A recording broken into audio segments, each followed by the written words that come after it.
Electrical model papers में आज हम एसी टू डीसी कन्वर्सन से जुड़े कुछ इम्पोर्टेंट क्वेश्चन और उनके आंसर के बारे में डिस्कशन करेंगे। So hi friends, welcome to the technical tutorial Ashutosh architecture with your host SVZ A Nath. अगर आप इस चैनल को पहले बार देख रहे हैं तो चैनल को सब्सक्राइब करने के बाद बेल आइकन में ऑल ऑप्शन को क्लिक कर दीजिए और साथ ही साथ इस वीडियो को एक लाइक कर दीजिए। Question number 1, how alternating current is converted into direct current. कैसे अल्टरनेटिंग करंट को डायरेक्ट करंट में कन्वर्ट कर सकते हैं। अल्टरनेटिंग करंट को डायरेक्ट करंट में कन्वर्ट करने के लिए रेक्टिफायर सर्किट का इस्तेमाल किया जाता है। रेक्टिफायर में अल्टरनेटिंग करंट इनपुट सप्लाई होता है, जबकि रेक्टिफायर का आउटपुट सप्लाई डायरेक्ट करंट होता है। तो रेक्टिफायर की मदद से अल्टरनेटिंग करंट को डायरेक्ट करंट में कन्वर्ट किया जाता है। Question number 2, how electric current flows in a copper oxide rectifier. Copper oxide rectifier में इलेक्ट्रिक करंट कैसे फ्लो करता है। इलेक्ट्रिक करंट का डायरेक्शन ऑफ फ्लो हमेशा हायर पोटेंशियल पॉइंट से शुरू होता है और लोअर पोटेंशियल पॉइंट में खत्म होता है।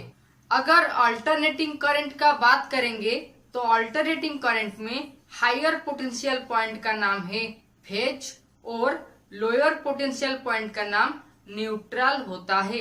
और अगर डायरेक्ट करंट का बात करेंगे तो वहां पे जो हायर पोटेंशियल पॉइंट होता है उसका नाम होता है पॉजिटिव, जबकि लोअर पोटेंशियल पॉइंट का नाम नेगेटिव होता है। उसी तरह से कॉपर ऑक्साइड रेक्टिफायर में जो हायर पोटेंशियल पॉइंट होता है वो है कॉपर ऑक्साइड और जो लोअर पोटेंशियल पॉइंट होता है उसका नाम है कॉपर। तो कॉपर ऑक्साइड रेक्टिफायर में इलेक्ट्रिक करंट का फ्लो कॉपर ऑक्साइड से शुरू होता है और कॉपर में खत्म होता है और इसी तरह से electric current copper oxide rectifier में फ्लो करता है। Question number 3, which machine converts alternating current into direct current. कौन सा मशीन के माध्यम से अल्टरनेटिंग करंट को डायरेक्ट करंट में कन्वर्ट किया जाता है। अल्टरनेटिंग करंट को डायरेक्ट करंट में कन्वर्ट करने के लिए दो ठो मशीन का इस्तेमाल किया जाता है, जिनमें एक मोटर होता है और दूसरा जेनरेटर होता है। मोटर के माध्यम से जेनरेटर को रोटेट किया जाता है। मोटर का input alternating current electrical supply होता है, जबकि जेनरेटर का output direct current electrical supply होता है।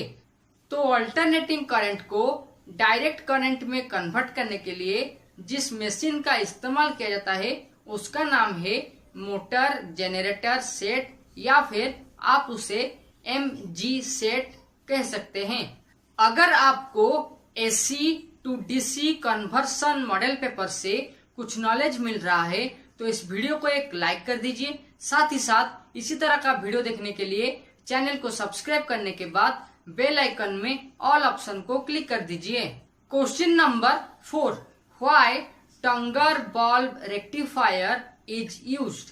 टंगर बल्ब रेक्टिफायर को क्यों इस्तेमाल किया जाता है।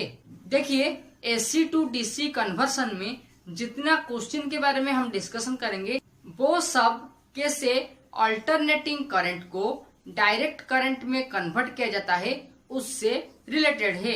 अल्टरनेटिंग करंट को डायरेक्ट करंट में कन्वर्ट करने के लिए रेक्टिफायर का इस्तेमाल किया जाता है और MG सेट का इस्तेमाल किया जाता है।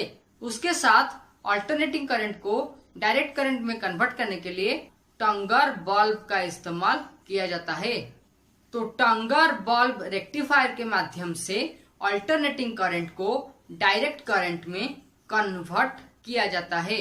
Question number 5, why metal rectifier is used. Metal rectifier को क्यों इस्तेमाल किया जाता है। देखिए, रेक्टिफायर का काम है अल्टरनेटिंग करंट को डायरेक्ट करंट में कन्वर्ट करना। ठीक है, अगर आप 4 ठो डायोड के मदद से ब्रिज रेक्टिफायर बना लेते हैं तो उसके मदद से आप बैटरी को चार्ज कर सकते हैं, लेकिन वो एक टेम्पररी मेथड होगा। तो परमानेंट मेथड के लिए मेटल रेक्टिफायर की मदद से बैटरी को चार्ज किया जाता है। Okay friends, times to wind up electrical model papers on AC to DC conversion.